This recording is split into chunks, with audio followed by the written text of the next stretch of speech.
आप सभी को मेरा नमस्कार। मैं दामिनी एक बार फिर आप सभी लोगों का स्वागत करती हूँ रोशन शाह स्टडी पॉइंट में। आज हम बात करेंगे क्लास 11 का फिजिकल एजुकेशन का चैप्टर नंबर 9। चैप्टर नंबर 9 आपका मनोविज्ञान एवं खेल। ये चैप्टर काफ़ी छोटा है और इसमें से कुछ लॉन्ग क्वेश्चंस भी बनते हैं जो आपको पता होने चाहिए। तो सबसे पहले हम बात करेंगे अपने फर्स्ट टॉपिक की। हमारा फर्स्ट टॉपिक होगा मनोविज्ञान की परिभाषा। इसमें आप लोग मनोविज्ञान की परिभाषा के बारे में जानेंगे, यानी कि डेफिनेशन ऑफ साइकोलॉजी। उसके बाद हम बात करेंगे किशोरों की समस्याएं और उनका प्रबंधन, क्योंकि आज आप देख रहे हैं कि बहुत सारी ऐसी प्रॉब्लम्स हैं। एक्चुअली आप जब साइकोलॉजी पढ़ेंगे तब आप जानेंगे कि बेसिकली होता क्या है ये। तो फिर उसके अकॉर्डिंग आप देखेंगे कि बहुत सारी प्रॉब्लम्स भी होती हैं जो केवल और केवल मन से संबंधित होती हैं। फिर हम बात करेंगे टीम सामंजस्य और खेल की। ये टॉपिक इतना इंपॉर्टेंट नहीं है, लेकिन ऊपर के जो दो टॉपिक हैं वो काफ़ी ज़्यादा इंपॉर्टेंट है। तो सबसे पहले हम बात करते हैं मनोविज्ञान की परिभाषा। ये जो है वो काफ़ी इंटरेस्टिंग टॉपिक है। देखिए, जो मनोविज्ञान है वो दो शब्दों से मिलकर बना है। मनोविज्ञान ले लीजिए या फिर आप साइकोलॉजी ले लीजिए। तो जो साइकोलॉजी है वो दो शब्दों से मिलकर बनता है, साइके प्लस लॉगस। अब आप जानते हैं साइके का मतलब होता है मन, ठीक है, और लोगस यानी कि विज्ञान। अगर आप इन दोनों शब्दों को जोड़ दें तो बनता है मनोविज्ञान, ठीक है। तो मनोविज्ञान यानी कि विज्ञान का मतलब होता है विशेष प्रकार का ज्ञान, ठीक है। तो इसका मतलब हुआ कि ऐसा शास्त्र जिसमें हम मन का विशेष अध्ययन करते हैं, मन के जो तत्व हैं, मन की जो अवस्थाएं हैं, मन की जो क्रियाएं हैं, इसके अलावा मन का जो प्रभाव पड़ता है हमारे ऊपर, ठीक है। मन यानी कि जो हमारी विभिन्न अवस्थाएं हैं, उनका जो प्रभाव पड़ता है हमारे ऊपर, उसका अध्ययन करते हैं। तो आप याद रखिए ये कि विज्ञान का मतलब होता है, किसी भी चीज़ के पीछे जब विज्ञान लग जाता है तो उसका मतलब होता है विशेष ज्ञान, यानी कि मन का जो विशेष ज्ञान होता है उसे हम मनोविज्ञान कहते हैं। तो आप समझते हैं कि मनोविज्ञान एक ऐसा शास्त्र है जिसमें हम मन की विभिन्न जो अवस्थाएं हैं, आप सभी जानते हैं कि मन की विभिन्न अवस्थाएं होती हैं। उन अवस्थाओं में आप देखते हैं कि आपने खुद ही नोटिस किया होगा, जब अलग अलग प्रकार की सिचुएशन होती है, कभी सिचुएशन अच्छी होती है, कभी नहीं ठीक होती है, तो कई बार क्या होता है कि कुछ चीज़ें आपके कंट्रोल में नहीं होती हैं। तो इस समय क्या होता है कि हम अपने मनों पे हमारा कंट्रोल नहीं होता है, जिसके कारण आपने देखा होगा कई बार हम बहुत भावावेश में आ जाते हैं, कई बार हम बहुत हर्षोल्लासित हो जाते हैं। तो इस प्रकार से क्या होता है, ये हमारे मन के डिफरेंट टाइप्स की स्टेजेस होती हैं, ठीक है। तो इसी प्रकार से क्या होता है, जब हम अलग अलग प्रकार के उसमें प्रतिक्रिया देते हैं तो उस प्रतिक्रिया का प्रभाव भी हमारे ऊपर पड़ता है। तो ओवरऑल अगर देखें तो मनोविज्ञान जो है वो एक ऐसा शास्त्र है जिसमें हम मन का विशेष जो ज्ञान होता है उसका अध्ययन करते हैं। अगर हम बात करें मन की, तो आपने देखा होगा मनोविज्ञान की तो बात कर ली आपने, लेकिन अगर हम खेल के संदर्भ में बात कर रहे हैं तो इसका मतलब होता है खेल मनोविज्ञान। तो खेल मनोविज्ञान का अर्थ है कि खेल में जो मनोविज्ञान की आवश्यकता पड़ती है, ठीक है। जैसे आप जानते हैं कि हर एक स्पोर्ट में फिर साइकोलॉजी की आवश्यकता होती है, क्योंकि अगर आप किसी गेम को समझना चाहते हैं, अगर आप उसमें अच्छा परफॉर्मेंस करना चाहते हैं, आप किसी स्पोर्ट में जीतना चाहते हैं, तो सबसे पहला है कि आपको अपने जो मन है आपको उसका पता होना चाहिए, ठीक है। तो जब आपको साइकोलॉजी का ज्ञान होगा तो आप बहुत अच्छे से किसी भी चीज़ में फोकस कर पाएंगे और काफ़ी अच्छे से अपना प्रदर्शन लेवल जो है वो सुधार कर पाएंगे। तो जो खेल मनोविज्ञान जो है वो एक ऐसा क्षेत्र है जो मनोविज्ञान तथ्यों को सीखने के सिद्धांत, प्रदर्शन और खेल कूद में वो जो मानवीय व्यवहार है उसमें लागू होता है। फिर आपका अगला जो टॉपिक है वो है खेल मनोविज्ञान का महत्व।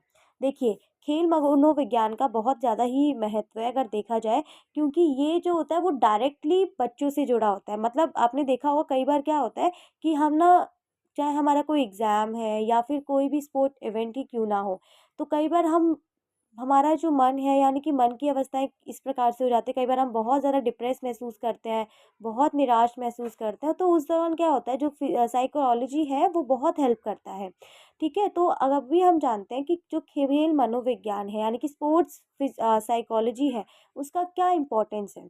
तो सबसे पहला आप लोग बता सकते हैं कि व्यवहार को समझने में सहायक होता है। तो जब आप मनोविज्ञान का अध्ययन करते हैं उसके अंतर्गत आप जानते हैं कि हम मानवीय व्यवहार का अध्ययन करते हैं, ठीक है। यानी कि मानव का जो व्यवहार है वो अलग अलग परिस्थितियों में किस प्रकार का होता है।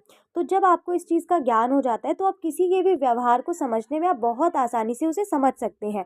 तो जब आप किसी के व्यवहार को समझ जाएंगे तो आप जानते हैं कि व्यवहार को समझने के बाद क्या होता है कि हम उसमें सकारात्मक परिवर्तन कर सकते हैं, ठीक है? तो सकारात्मक परिवर्तन से मतलब है, मान लीजिए किसी के व्यवहार में कुछ प्रॉब्लम है, कोई बहुत ज़्यादा क्रोधित रहता है, कोई बहुत ज़्यादा मतलब होते हैं ना हर किसी के अलग-अलग प्रॉब्लम्स, तो उसका हम एक अच्छे से उसको बता सकते हैं कि आपको इस चीज़ से आपको ऐसे करना चाहिए। कई बार होता है ना, आप किसी को बहुत अच्छे से आप किसी की काउंसलिंग कर देते हो, तो आपके अंदर भी ये गुण है। यानी कि कहीं न कहीं आप साइकोलॉजी के बहुत सारे तथ्यों से अवगत हैं। उसके बाद हम बात करते हैं जो ये होता है वो संवेगों पर नियंत्रण में सहायक होता है।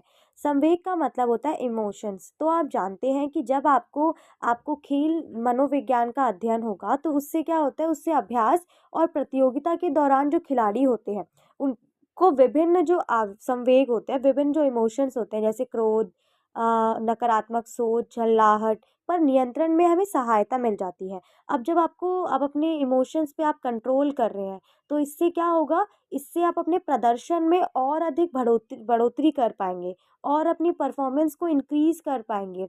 तो ये आपके लिए यूज़फुल होता है, यानी कि इमोशंस में हेल्प टू कंट्रोल इमोशंस। तीसरा आप बता सकते हैं कि खिलाड़ियों को मानसिक रूप से भी ये तैयार करता है। आप लोग जानते हैं मानसिक रूप का मतलब होता है जब आपका आपके जितने भी इमोशंस हैं उन पे कंट्रोल होगा। कई बार होता है कि हम अपने इमोशंस के कारण हम कोई काम नहीं कर पाते, हम प्रैक्टिस नहीं कर पाते, हम पढ़ नहीं पाते हैं, हम सोच नहीं पाते हैं, हम सोशल वर्क नहीं कर पाते हैं। ये केवल तभी होता है जब हम किसी न किसी इमोशन में से जूझ रहे होते हैं। जब हम बहुत हर्षोल्लासित होते हैं, तब हम कोई काम नहीं करते हैं। जब हम बहुत दुखी होते हैं, तब हम डिप्रेस हो जाते हैं। तो इस दौरान भी हम कोई काम नहीं कर पा रहे हैं। तो जो मनोविज्ञान होता है, जब उसको आपका स्पोर्ट्स साइकोलॉजी का आपको ज्ञान होगा, तो इससे क्या होता है, ये अभिप्रेरणा मतलब मोटिवेशन की विभिन्न तकनीकों द्वारा मनोवैज्ञानिक जो होता है वो खिलाड़ियों को प्रतियोगिताओं के लिए मानसिक रूप से भी तैयार करता है। ठीक है? इससे जो खिलाड़ी होते हैं उनमें जीतने की प्रबल इच्छा और ज़्यादा उत्पन्न हो जाती है।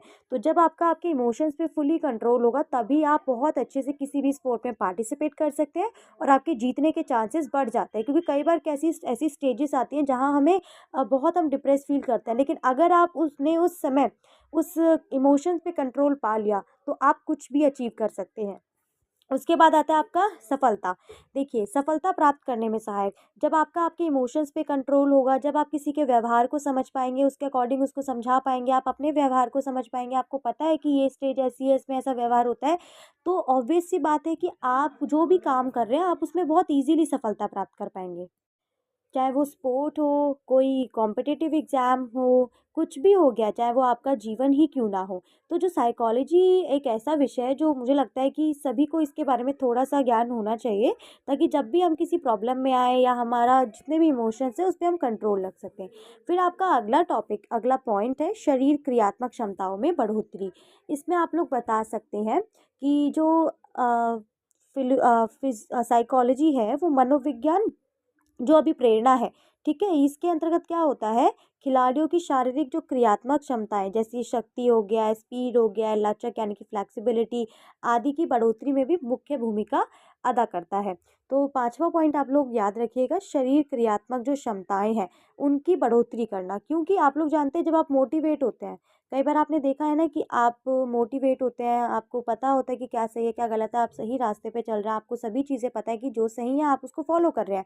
इससे आप मोटिवेट होते हैं, आप अपने द्वारा किए गए काम से जब मोटिवेट होते हैं, तो आप शक्ति, गति, लचक आदि की बढ़ोतरी भी करते हैं, ठीक है? मतलब आप बहुत अच्छे से प्रैक्टिस कर पाएँगे, आप काफ़ी अच्छे से अपने किसी भी स्पोर्ट को आप खेल पाएँगे। तो इससे क्या होगा, इससे आपका जो शरीर है, उसकी जो क्रियात्मक जो क्षमता है, उसमें बढ़ोतरी होगी। इसी प्रकार से आप लोग और भी उदाहरण दे सकते हैं, जैसे गति कौशलों को सीखने में सहायक होता है। इसके अलावा खिलाड़ियों की जो भावनात्मक जो समस्याएँ हैं, उनमें हेल्प करता है। देखिए, इमोशंस की अगर हम बात करें, तो आप लोग जानते हैं कि आजकल भावनात्मक भी एक समस्या हो चुका है। यानी कि हम ना छोटी-छोटी बातों पे इतना ज़्यादा इमोशनल हो जाते हैं कई बार कि वो हमारे लिए बहुत ज़्यादा एक समस्या का हो सकता है। तो इससे क्या होता है कि कई बार आपने देखा है तनाव, चिंता, निराशा जो होते हैं वो एक आम बात हो गया है, ठीक है? हम बहुत परेशान रहते हैं, ये हमारे लिए कॉमन सी बात है।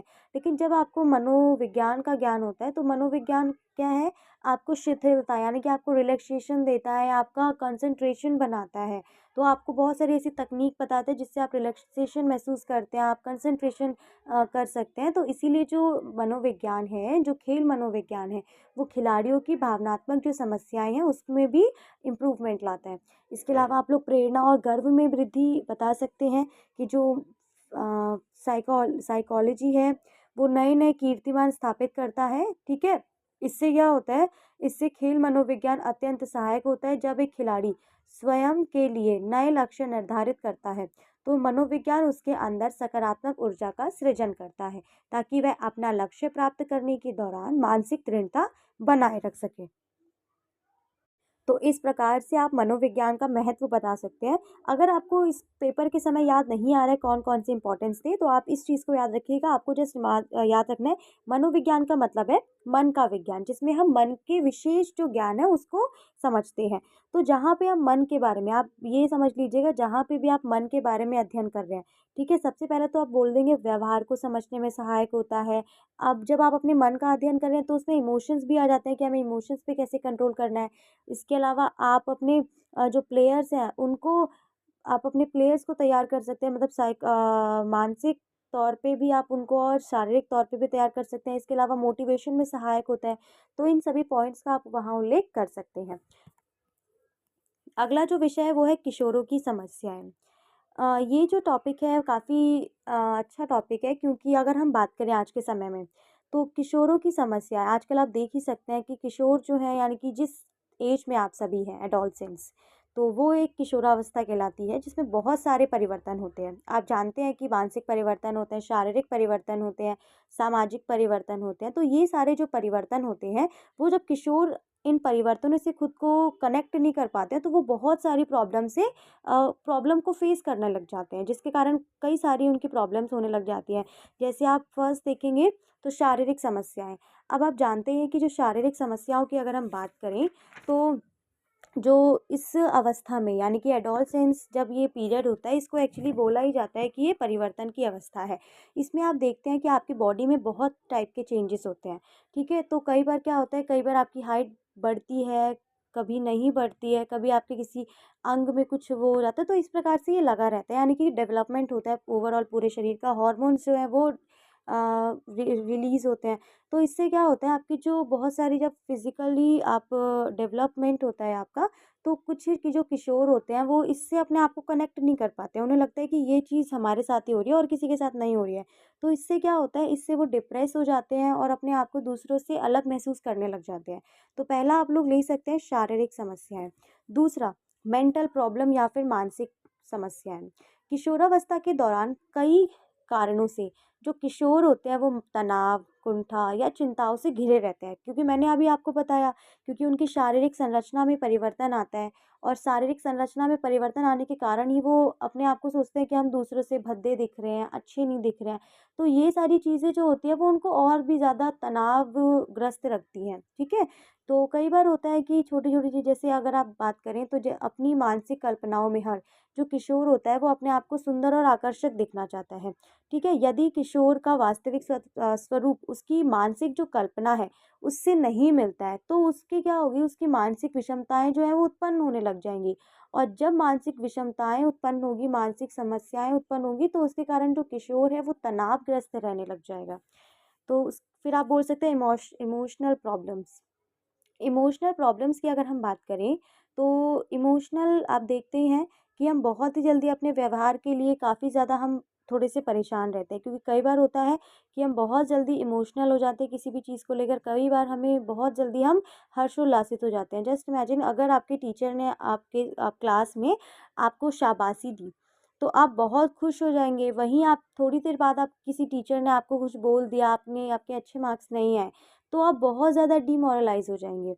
तो इससे क्या होता है, इससे पता चलता है कि आप भावनात्मक रूप से बहुत ही ज़्यादा स्ट्रॉन्ग नहीं हैं, ठीक है? तो ये भी एक प्रॉब्लम देखी जाती है। कई बार होता है हम छोटी-सी बात को लेके बहुत ज़्यादा प्रॉब्लम में मतलब बहुत ज़्यादा सोचते हैं, तो वो भी हमारे एक तनाव का कारण बनता है। इसके अलावा आत्मनिर्भरता, आप सभी जानते हैं आत्मनिर्भरता भी एक प्रॉब्लम बन चुका है आज के समय में, क्योंकि एडोलसेंस आज के समय में बोला जाता है कि बच्चे जितनी जल्दी आत्मनिर्भर हो जाएँ उतना ज़्यादा अच्छा है। तो इसी को सोचते हुए बच्चे अपने करियर का सोचते हैं कि हमें कैसे करना है। अगर वो कुछ भी उनसे हो जाती है कुछ गलती, तो वो उससे जोड़ लेते हैं कि हम नहीं कर पाएँगे, हमसे होगा ही नहीं।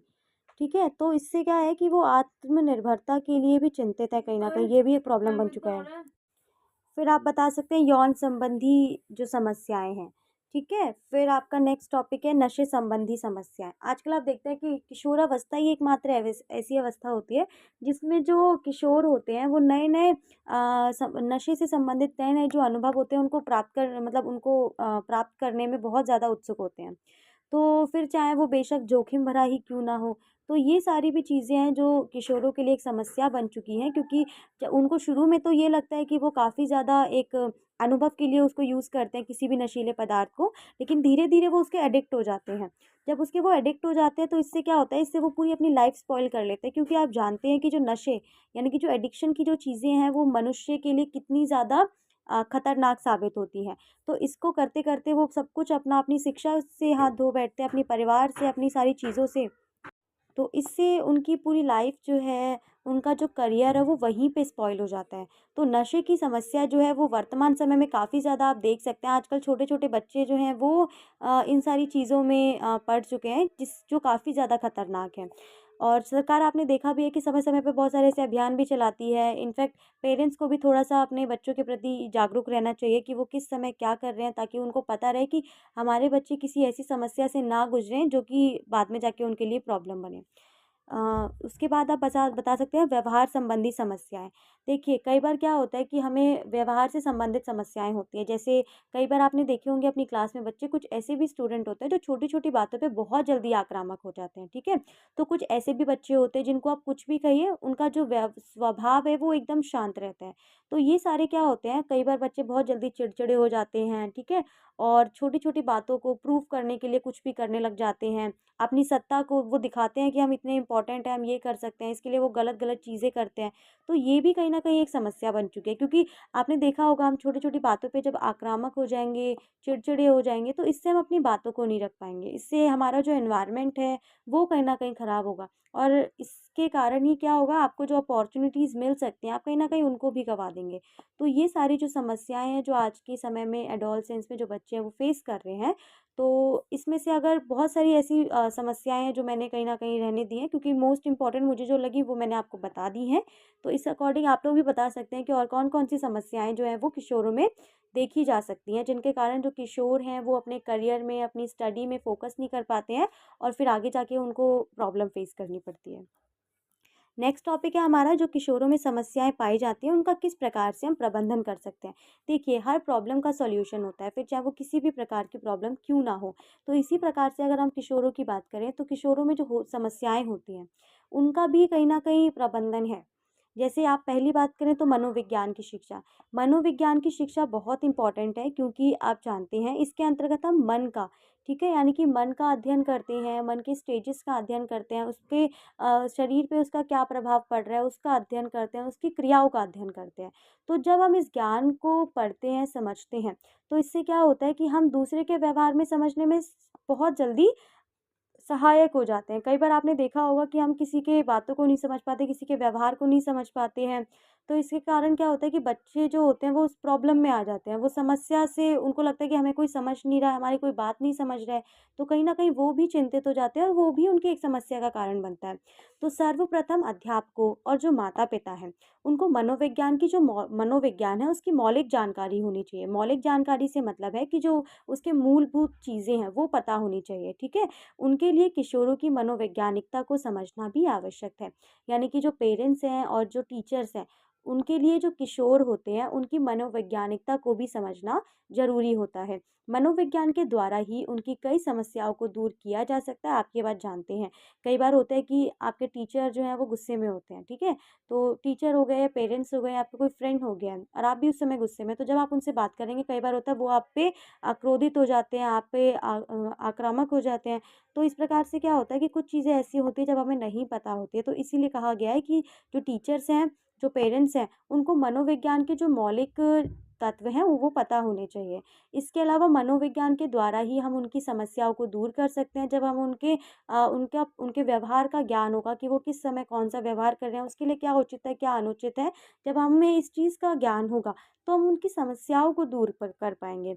और किशोरों को मनोविज्ञान के संबंध में पूरी जानकारी दी जानी चाहिए, ताकि जो किशोर हैं, वो इसकी सहायता से स्वयं की कई समस्या सुलझा सकते हैं।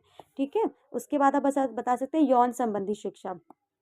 आज हमारे समाज में अगर देखें तो हमें यानी कि जो आपकी जो सेक्सुअल प्रॉब्लम है उसका हमें कोई सॉल्यूशन नहीं मिलता है। ठीक है? अगर हम बात करें पेरेंट्स की या टीचर्स की, तो इस टॉपिक पे कोई भी ईज़िली बात करना नहीं चाहता है। तो ये भी एक इम्पॉर्टेंट है कि बच्चों को सही से इस विषय से संबंधित जानकारी दी जाए, ताकि वो किसी भी गलत चीज़ों में पड़ने से बच सकें। ठीक है? उसके बाद आप बता सकते हैं व्यावसायिक पथ प्रदर्शक। व्यावसायिक पथ प्रदर्शक का मतलब होता है, आपने देखा होगा आप 11th और 12th में हैं। आप जैसे ही 12th में जाएँगे आपकी बहुत सारी करियर काउंसलिंग होने लग जाएगी। इनफैक्ट कई बार होता है, आपने अगर देखा होगा तो 10th के बाद ही आपकी काउंसलिंग स्टार्ट हो जाती है कि आपको आर्ट्स में जाना है, कॉमर्स लेनी है या फिर आपको पीसीएम लेनी है यानी कि साइंस लेनी है। तो ये क्या होता है, पथ प्रदर्शक होता है, यानी कि आप देख रहे हैं कि आपको आर्ट्स लेनी है तो आप आगे जाके यूपीएससी जैसे एग्ज़ाम क्रैक करेंगे, जो भी रहता है, या आपको पीसीएम लेनी है या अकाउंट्स लेनी है। तो जो अध्यापक होते हैं, अध्यापकों को ये चाहिए कि वे किशोरों का व्यावसायिक शिक्षा संबंधी निर्देश दे सकें। अगर मान लीजिए कोई बच्चा आर्ट में अच्छा है तो उसको बता सकते हैं टीचर कि आप आर्ट लीजिए, आप आर्ट में बहुत अच्छे से कर सकते हैं। इसी के अलावा किसी की मैथ्स अच्छी है, किसी की साइकोलॉजी अच्छी है, तो उसी तरीके से जो टीचर्स हैं वो बच्चों को व्यावसायिक शिक्षा के निर्देश दें, ताकि बच्चों को ये पता रहे कि अच्छा मेरा इसमें इंटरेस्ट है, इसके लिए ये ऑप्शंस है तो मैं यही कर सकती हूँ। क्योंकि होता ये है, बच्चों को एक्चुअली शुरू में नॉलेज नहीं होती है कि वो क्या-क्या कर सकते हैं। तो जब वो बड़े लेवल पे जाते हैं, ग्रेजुएशन में जब वो एंटर करते हैं, तो उस समय वो ऐसे सब्जेक्ट ले लेते हैं जो आगे यूज़फुल नहीं होते हैं। तो बच्चों को जब शुरू से ही व्यावसायिक शिक्षा मिलेगी, तो इससे क्या होगा, बच्चे जो हैं वो शुरू से ही इस चीज़ पे काम कर पाएँगे कि उन्हें किस क्षेत्र में जाना है, उनका व्यवसाय क्या होना चाहिए। और जब बच्चे इस चीज़ पे काम करेंगे तो उनकी प्रॉब्लम, क्योंकि ज़्यादा से ज़्यादा प्रॉब्लम किससे संबंधित होती है, हमारी आत्मनिर्भरता से, करियर से संबंधित होती है। और अगर हम बात करें तो 19 और 20 की एज तक आते-आते हमारी जो प्रॉब्लम होती है वो हमारे करियर से संबंधित हो जाती है। मतलब हमारी मुख्य प्रॉब्लम क्या होती है कि हमें करियर में करना क्या है, हम क्या करना चाहते हैं इससे। तो जब आपको शुरू में ही सही टाइम पे आपको सही शिक्षा मिलेगी, सही विषय के लिए, तो आप कहीं न कहीं एक अच्छा चूज़ कर पाएँगे अपने अच्छे व्यवसाय को, और आप अच्छे से लाइफ़ स्पेंड कर पाएँगे। इसके अलावा आप बोल सकते हैं नैतिक और धार्मिक शिक्षा। नैतिक और जो धार्मिक शिक्षा होती है, वो हर स्टूडेंट को देनी चाहिए, क्योंकि नैतिक आप जानते हैं कि जो हमारे मॉरल वैल्यूज़ होते हैं, ठीक है? जो मॉरल एजुकेशन होती है, कि इस प्रकार की जो शिक्षा होती है, वो किशोरों की मानसिक जो किशोर होते हैं, उनको मानसिक शांति प्रदान करती है। क्योंकि स्पेशली अगर हम बात करें एडोलसेंस में ही ऐसा होता है, जब हमें बहुत सारे प्रॉब्लम्स होती हैं, हम कुछ गलत कर जाते हैं, ठीक है? तो उस समय का अगर आपको कोई नैतिक शिक्षा देगा या फिर कुछ आप ऐसा पढ़ते हैं जिससे आपको नैतिक शिक्षा मिलती है, तो जो नैतिक शिक्षा आपको मिलेगी, आप कुछ ना कुछ अच्छा करेंगे तो आपका जो माइंड है वो बहुत ही ज़्यादा शांत रहेगा। और धार्मिक शिक्षा जो होती है वो विद्यालय और महाविद्यालयों में नहीं दी जानी चाहिए, ये बात आप सभी जानते हैं। जबकि धार्मिक शिक्षा का मतलब है कि अगर हम बात करें धार्मिक शिक्षाओं की, तो धार्मिक शिक्षा का मतलब किसी धर्म से संबंधित शिक्षा नहीं है। धार्मिक शिक्षाओं का मतलब होता है कि हमें किस प्रकार से हमारे जो कर्तव्य हैं उनको हम कर सकते हैं। आप सभी जानते हैं कि हर एक स्टेज में, हर एक जीवन के पड़ाव पड़ाव बोल सकते हैं, अवस्था में हमारे कर्तव्य होते हैं। आप जिस एज में हैं, आप एडोलसेंस में, आप एक स्टूडेंट हैं। स्टूडेंट के जो कर्तव्य बताए गए हैं कि उसको अध्ययन करना चाहिए, अध्यापन करना चाहिए, इन सारी चीज़ों को करना चाहिए। उसको केवल और केवल अपने अध्ययन पर ही फ़ोकस करना चाहिए, ब्रह्मचर्य का जीवन बिताना चाहिए, गुरु के प्रति आदर करना चाहिए, माता-पिता के प्रति आदर और सम्मान, बड़ों के प्रति आदर और सम्मान। तो इन सभी मूल्यों का जब आपको ज्ञान होगा, ठीक है? आपको आपके कर्तव्यों का ज्ञान होगा, तो आप कभी भी गलत मार्ग पे नहीं अग्रसर होंगे। गलत मार्ग पे आपने देखा होगा वही जाते हैं जो अपने नैतिक मूल्यों से भटक जाते हैं, जिनको अपने धर्म यानी कि अपने कर्तव्यों का ज्ञान नहीं होता है।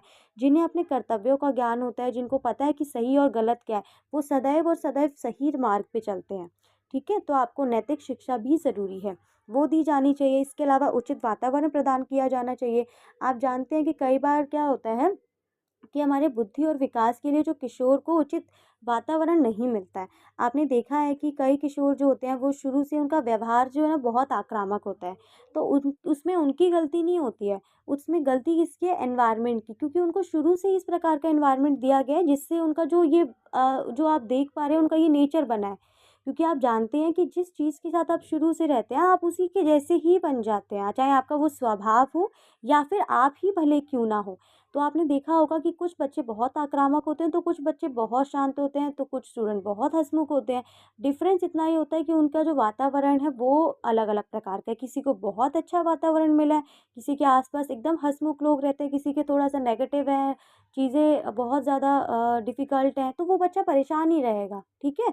तो इस एज में ज़रूरी होता है कि जो पेरेंट्स हैं, जो टीचर्स हैं, वो बच्चों को उचित वातावरण प्रदान करें। ताकि जो बच्चे हैं वो जो भी करना चाहें वो कर सकते हैं। कई बार आप प्रेशर के कारण कुछ गलत चीज़ें कर लेते हैं क्योंकि आपको नहीं मिलता है। कई बार आप आक्रामकता में आके आप कुछ भी व्यवहार करने लगते हैं, तो ये सारी प्रॉब्लम्स भी होती हैं। तो इम्पॉर्टेंट है कि आप एक अच्छे एनवायरनमेंट में रहें और एक अच्छा-सा एनवायरनमेंट आप भी क्रिएट करें। इसके अलावा पर्याप्त स्वतंत्रता, आप जानते हैं एक ऐसी स्टेज में हैं आप लोग जिसमें कई बार आपको क्या होता है कि आपको थोड़ी-सी अगर फ्रीडम नहीं मिलती ना, जैसे-जैसे आप बड़े होते हैं आपको लगता है हमें फ्रीडम मिलनी चाहिए। और जब पेरेंट्स आप पे थोड़ा-सा आपको फ्रीडम कम देने लगते हैं, कम का मतलब है कि आपकी जब ज़िम्मेदारियाँ बढ़ जाती हैं, तो आपकी फ्रीडम भी थोड़ी-सी कम हो जाती है। तो इससे क्या होता है बच्चों को लगता है कि हमारी जो फ्रीडम है वो कम हो रही है। तो ऐसा नहीं होता है, ठीक है? फ्रीडम उतनी ही रहती है लेकिन बच्चों को ये समझना चाहिए कि आप जैसे-जैसे आप बड़े हो रहे हैं आपकी ज़िम्मेदारियाँ बढ़ रही हैं, ठीक है? तो उन ज़िम्मेदारियों को आपको समझते हुए ही जो भी आप कर रहे हैं उसको करना चाहिए। तो जो टीचर्स हैं, जो पेरेंट्स हैं उनको ये चाहिए कि वो किशोरों को पर्याप्त स्वतंत्रता दें, ठीक है? यानी कि फ्रीडम दें ताकि बच्चे जो हैं वो नई-नई चीज़ों को समझें, नए-नए लोगों से बातचीत करके नई-नई अपने नॉलेज को इंक्रीज़ करें। क्योंकि आप जितने लोगों से बात करेंगे, जितना ज़्यादा आप लोग घूमेंगे, भ्रमण करेंगे, उतनी ज़्यादा आपके अंदर नॉलेज जो है वो डेवलप होगी, उतने ज़्यादा किसी काम को करने के आप योग्य बनेंगे। क्योंकि आपने सुना ही होगा कि जो जितना घूमता है, जो जितना ट्रैवल करता है, उसकी एक अलग ही आइडेंटिटी होती है। आप उस पर्सन से मिलिए जो 1 साल में कहीं नहीं जाता है, एक ही स्थान पे रहता है और आप एक उस स्थान से मिल लीजिए जो ट्रैवल करता है, घूमता है, नए लोगों से मिलता है। तो आप दोनों में ही अंतर देख सकते हैं कि काफ़ी ज़्यादा डिफ़रेंस होगा। तो इस प्रकार से आप लोग देख सकते हैं कि कौन-कौन सी प्रॉब्लम्स हैं और हर प्रॉब्लम का सॉल्यूशन है, तो हर जो भी आपके चाहे आप भी इस चीज़ को प्रति ज़िम्मेदार हैं कि अगर आपका कोई फ्रेंड किसी प्रॉब्लम में है, क्योंकि आप लोग फ्रेंड ही फ्रेंड की हेल्प करता है। तो आप लोग का भी ये फ़र्ज़ बनता है कि आपके पास जो नॉलेज है आप उसकी काउंसलिंग कर सकें, आप उसको सही रास्ते पे कर वो ला सकें क्योंकि आप जब कोशिश करेंगे तभी आपका फ्रेंड जो है वो थोड़ा ठीक हो पाएगा। इसीलिए आप भी उसका मार्गदर्शन कर सकते हैं। तो ये टॉपिक भी हमारा कंप्लीट होता है। अगले टॉपिक की अगर हम बात करें तो हमारा नेक्स्ट जो टॉपिक है वो है टीम वर्क। देखिए, टीम सामंजस्य। सामंजस्य का मतलब होता है कि आपस में जितने भी लोग हैं उनके साथ कोऑर्डिनेट करके रखना, ठीक है? तो सामंजस्य को किसी समूह के सदस्यों द्वारा कोई विशेष उद्देश्य की प्राप्ति के लिए एकजुट बने रहने की प्रवृत्ति के रूप में परिभाषित किया जाता है। तो आप जानते हैं इस बात को कि जो सामंजस्य है, ठीक है?